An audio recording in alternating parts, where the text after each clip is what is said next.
ቁጭ ብለህ ጨለማውን ከምታማርር ተነስና ሻማ አብራ። ዓለማችን ላይ 96% የሚሆኑ ሰዎች አማራሪዎች ናቸው ይለናል ጥናቱ። ለምን ታዲያ 4% ከሚሆኑት አመስጋኞች ማለት አትሆንም? ሁለት ህፃናቶች ተፈጠሩ፣ ተጠባብቆ ነው የተፈጠሩት። መለያየት አይችሉም። አንደኛው አመስጋኝ፣ አንደኛው አማራሪ ነው። አመስጋኙ ልጅ እንደዚህ ይላል፣ አምላክ ሆይ ከዚህ የባሰ ነገር ስላላመጣብን አመሰግናለሁ ይሏል። አማራሪው ልጅ ከጎን እንደዚህ አለ፣ ምን ከዚህ በላይ አምጣብህ፣ አጠባብቆ ፈጠረን ይሏል። ከትንሽ ጊዜያት በኋላ ግን ያልታሰበ ነገር ተፈጠረ። አመስጋኙ ልጅ ሞተ። የአማራሪው ልጅ ጣፈንታ ምን ሆነ? የአመስጋኙ ልጅ ሬሳ ተሸክሞ መኖር ጀመረ ማለት ነው። ባማረርክ ቁጥር ያማረርክበት ነገር ወደ አንተ የሚመጣበት ፐርሰንት ይጨምራል። ለማመስገን እነዚህን ሶስት ነገሮች ማየት በቂ ነው። ምክንያቱም ማማረር የብዙሃኖቻችን ደስታ ስላጠፋብን። የመጀመሪያው ይሄ የመግነዝ ጨርቅ ነው።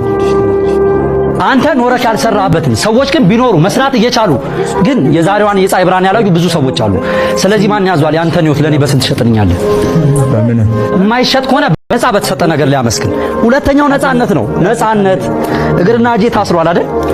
ለአንተ ቀላል የሆነው የፀሐይ ብርሃን ለሌሎች ግን ብርቅ የሆነበት፣ ለአንተ ቀላል የሆነው ከቦታ ቦታ መዘዋወር ለሌሎች ግን በአራት ድንጋይ ታጥሮ መጠበቅ። ነፃ አንቺን ነፃነት ለኔ በስንት ትሸጭልኛለሽ?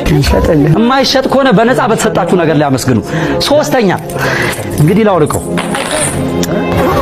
ይሄንን ወጣት ተመልከቱት። 7 ዓመት መራመድ አለመቻል፣ ከ10 እስከ 12 ሴንቲሜትር በአንገቱ ብረት ገብቶ ለ10 ወራት መተንፈስ። ግን መንፈሱ ጠንካራና አመስጋኝ ስለነበረ ከዛም በኋላ 2 መጽሐፍ ጽፏል። ተመልከቱ እንግዲህ እናንተም ይሄን ቪዲዮ የምታዩ ሰዎች አይናችሁ ያያል። ይሄን ቪዲዮ የምትሰሙ ሰዎች ጆሮአችሁ ይሰማል።